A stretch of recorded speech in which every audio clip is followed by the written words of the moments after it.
Emily, how are you today? I'm good, how are So you? please excuse me and I will Good. leave. Are we on? We are on, ready to go. Okay. All right. Emily, I'm Dennis Baker.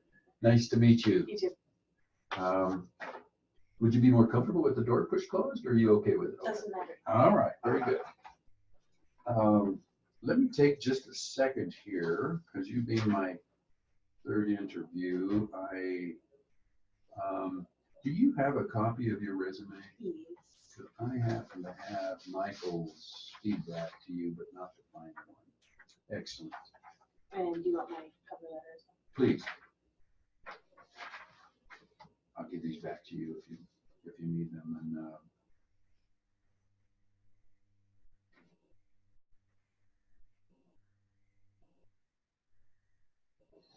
how did you hear about Glassdoor? How did you come familiar with that website? It honestly happened because I was looking for a job as an MA, and Glassdoor has a lot of them. They just, I guess a lot of healthcare companies use Glassdoor. Okay, so it's sort of specific to the field. Not necessarily, but I think it's more dominated by healthcare. Mm-hmm.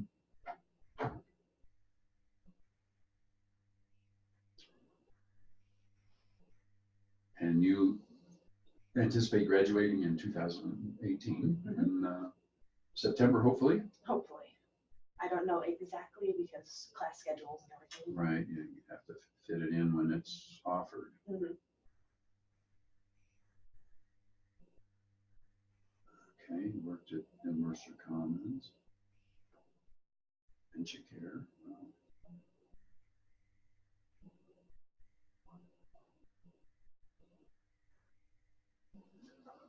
Okay, well, let's, I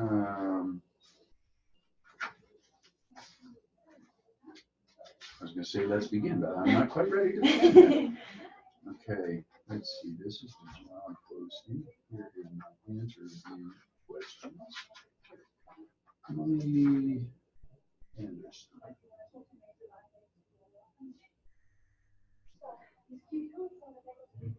Emily, thank you very much for taking time today to interview with us. Of course. And while this is a mock interview, I'd like it to feel much more like a real interview for you, so I'll not make much reference to it being a mock interview. Here we go. Have you read our job posting? Yes, I have. Okay, tell me, now that you know what we're looking for, why you think you would be a good fit? Mostly because of previous experience that I've had caring for people and doing the responsibilities of an MA. Also, the time I've put in for school and all of the above.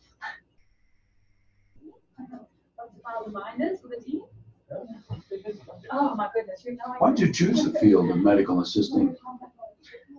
I chose it because it was a really great step towards becoming a registered nurse without having to, spend hundreds of thousands of dollars on going to a full university at first. Mm-hmm. So it's a good stepping stone, and I think it'll be easier for me to kind of make the switch from an MA to a nurse than from, just somebody who goes from working in Freddy's. normal jobs like Freddy's to being nurse. So I think it's just like a nice halfway point. So let me be clear, are you still interested in becoming an RN at some point? Yes, I am. Okay. Do you have a plan in mind for how you might do that? I have a plan. I just don't know how I'm going to execute it yet Mm-hmm. because I'm going to need to get a bachelor's at some point, probably from College America, come back and do my bachelor's for medical administration, and then go on to find a nursing school. Mm-hmm. Because sadly, CSU does not have one, which is kind of a shock to me. Yeah, surprise, huh? Uh-huh. To get into nursing school, do you have to have a bachelor's already? No. It's more of like a special case for me because I basically didn't graduate high school. I got the diploma, but I didn't do much else. So I've kind of had to make up along the way. So your educational experience was a little weak. Yeah. And you've been working on that. Oh, yeah. How have you done at College America? It's not easy to be a college student with a a less than stellar high school experience. I know, it was honestly kind of terrifying starting out because I know how I was in high school. I was kind of a completely different kid, but it's just been a really big learning experience finding out that, hey, I can actually do this stuff. You know, I can pass classes, I can get certifications and things that I never thought I would be able to, and do stuff like that. And, you know, have a GPA that's not a 0.2. Like, it's just, it was kind of a shock at first, and now it's just striving for a better GPA every mod and everything like that. So I'm sure if we were to look back at your life and your persona when you were in high school, there were some things you were confident about. Academics was not likely to be one of them. No, it's not. You feel confident as a person? Yeah, I'm a pretty confident person. I've always been pretty upbeat. It's just, I don't know what my deal was in high school. I honestly kind of forgot all about it in the time that has been since I graduated, so. Well, I don't mean to bring up old things, but I am That's okay. impressed that you feel like you've made a turnaround in a direction that you want to go. I won't even say for the better. I'll just say it's a direction you want to go, and you've made the ability to turn toward it. That's great. Problem solving is in every job and in every team of workers together. Anything come to mind when you were able to solve a problem for relative to your place of work, of course? It kind of brings up about a week out of my last job. We had a pretty bad outbreak of the flu. We had to have some people quarantined because, you know, as people age and are in nursing homes, their immune systems are just not as good as they used to be. So we had basically just a hallway of the nursing home where we had moved people into, you know, vacant rooms and kind of had to keep them away from everybody else because they were all sick and we didn't want anybody else to get sick. And it was super hard to deal with because, you know, every time you go into that hallway, you have to put on a mask, you have to put on a gown, you have to put on the hairnet, all of it. And it was more or less like a juggling act at that point because you have this hallway where people need, you know, more care. And then you have the rest of the building where people still need care, but you're the only person on this hallway, or you're the only person on these two hallways. And it was kind of a problem, I guess, but that's like the biggest thing that I can think of. Because it's a weird feeling like, well, if I don't do this right, then somebody over here might get sick, or, you know, I might get sick, which is not as bad for me, but, you know. Would you consider that a stressful time in that job? Very, very, very stressful. And everybody was on high alert, and there were people that were calling in sick that weren't even sick because they were afraid of getting sick. Did you, I don't want to sound like I'm slipping into my role as psychotherapist, but did you learn some things about yourself in handling stress? Because stress is going to come. Yeah, no, I with every definitely did. job. I definitely noticed that I can kind of keep a cooler head than a lot of people. Oh, good. My supervisor was basically off the wall that entire week, yelling at people, firing people. And I was just like, I'm going to put my head down and do my job because Not yet. she just kind of went nuts. And I mean, I get that everybody reacts to stress differently, but she was out there. Would you say that's something that you'll remember when it comes your time to be a supervisor? Definitely. Yeah. No, I hope if I do end up in that position someday that I'm a stronger supervisor, I guess. I'm not just relying on everybody to do their job. I actually have you know, a reason for everybody to do their job, and I don't just randomly up and fire people because I don't feel good that day or somebody else is sick and we have to take care of them, you know? Mm-hmm. I just don't feel like she was fit for the job. Well, then maybe not. Thank you. Well, that kind of answered my next question, so we'll just slip past that.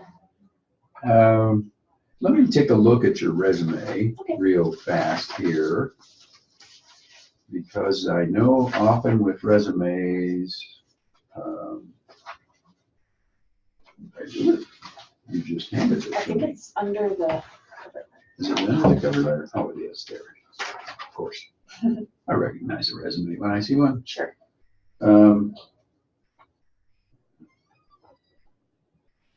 I don't want to be sitting in my office after you leave saying, I wish I'd have asked about that. Mhm.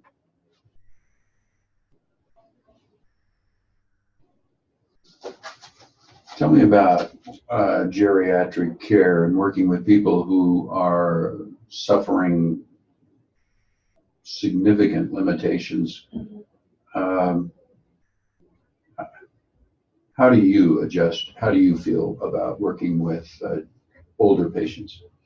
I love it, honestly, because I know that someday I'm probably going to end up there. You know, I'm probably going to end up in the same situation.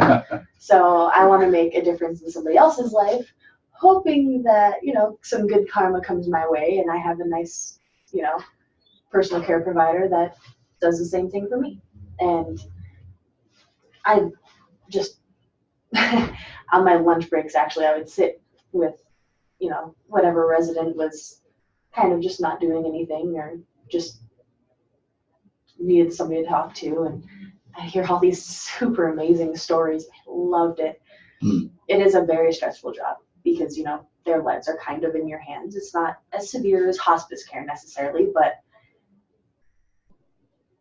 it's just, it's super rewarding, even though, you know, foot pain and back pain, but you get over it. As you reviewed the position announcement and you are familiar with your own background and preparation, what area of this position do you feel you'll have the most to learn? I think a lot of the learning is going to have to come with the clerical side of it, more or less the, you know, greeting patients at the front door, type reception area stuff, because there's a lot of skills that I'm very good at. There's a lot of skills that I might try to avoid because, you know, they're just not my strengths and those would take learning too. But I think the biggest learning part of it is going to definitely be like reception, because even with customer service experience, it's completely different working in like a medical office instead of, you know, hi, welcome to Freddy's. Like,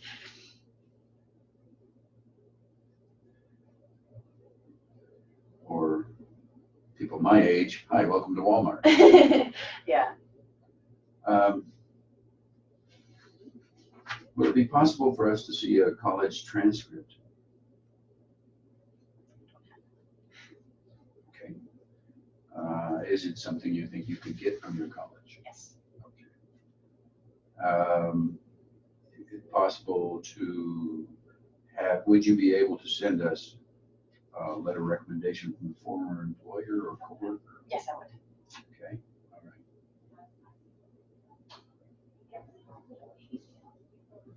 Emily, what questions do you have of me?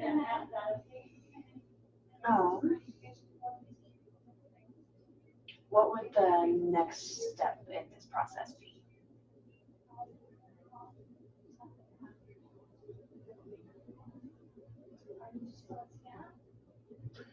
It's an excellent question, and we will be able to answer that question specifically. Any other questions that you have? Necessarily. Okay.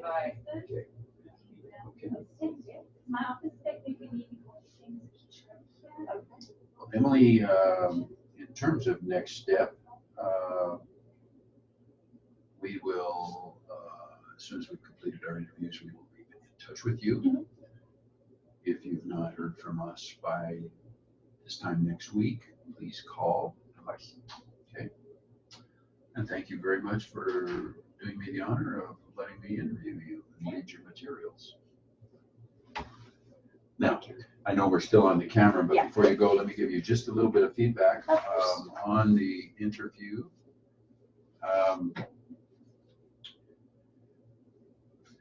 I thought your answer to my question of you've read the job posting, tell me why you feel you'd be a good match. You talked about experience and you talked about your educational training. I mean, that's really the third element of that triangle is my personality is a good fit, or I love the field, or something like that. But you hit on the two of the critical ones. Yeah. You know, I'm skilled. I'm ready. I've got the experience. I've got the guts. I can do this. Yeah. You had an excellent. Why did you choose the field of MA? It's a great way of going to RN. I thought your mention of something was terrifying. I can't recall what it was exactly. Was great. It was a real personal a reference to. You said I was a completely different kid back then. I was very in good. high school. Like I was just, you wouldn't have liked me. I was not a good kid. I was a high school principal. Really? I might have known you. Nah. No. So I thought your answer was strong on why you chose the field of MA. Let's see, solving problems. What a great example of a problem to solve was patient care during a crisis. Yeah. Yeah, really good. Be a little careful about how you characterize the old hag that was running the ship. You know, just you know, you might even do her the favor of saying it was stressful for her too. I know that, but I just observed that it was not appropriate. You know, however you want to say it. I just kind of went on a tirade. Yeah.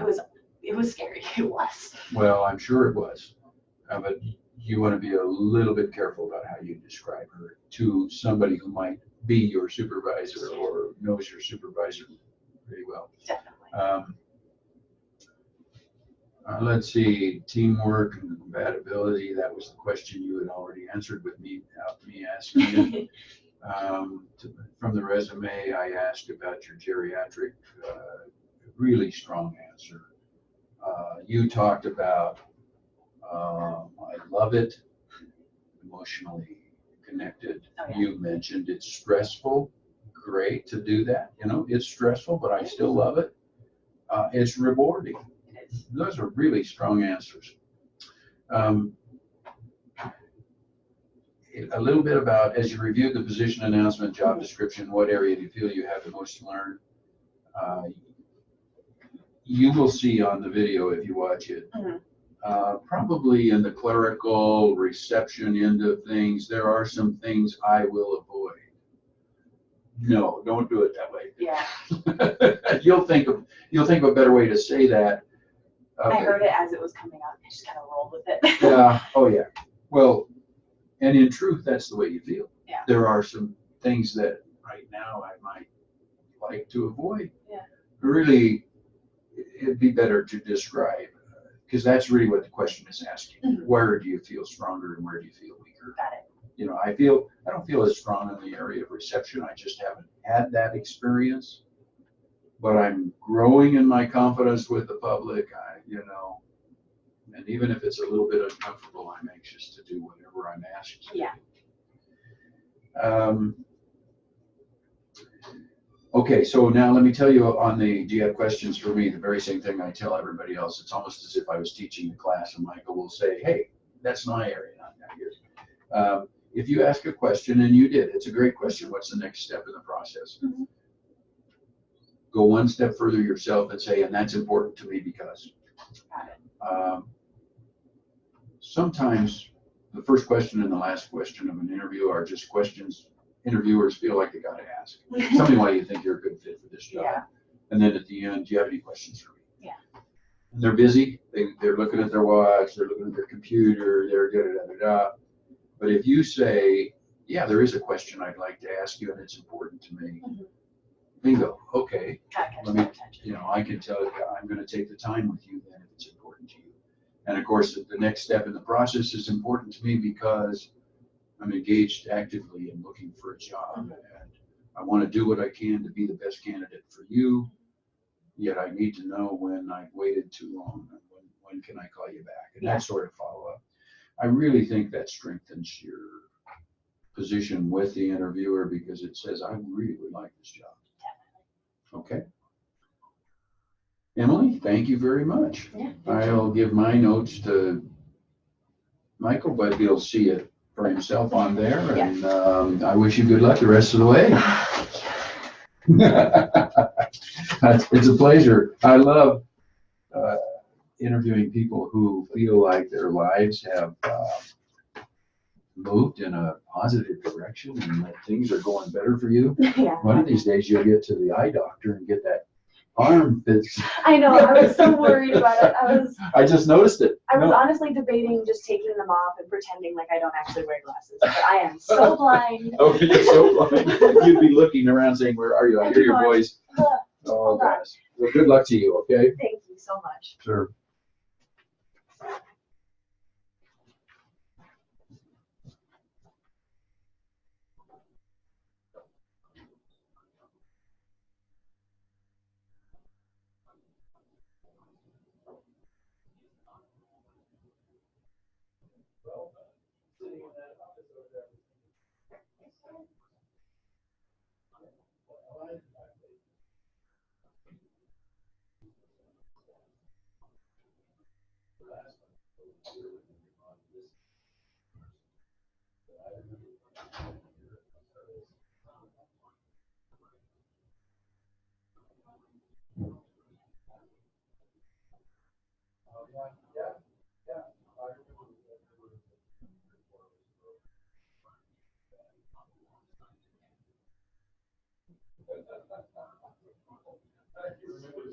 Hey, yeah, so everything going okay today?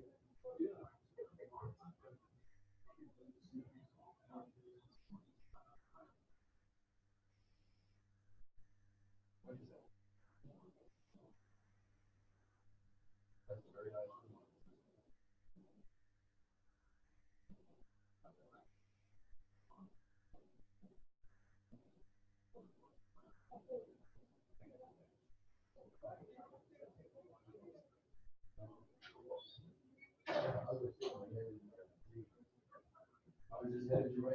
Oh, okay. I was trying to turn off that. I don't think we need that.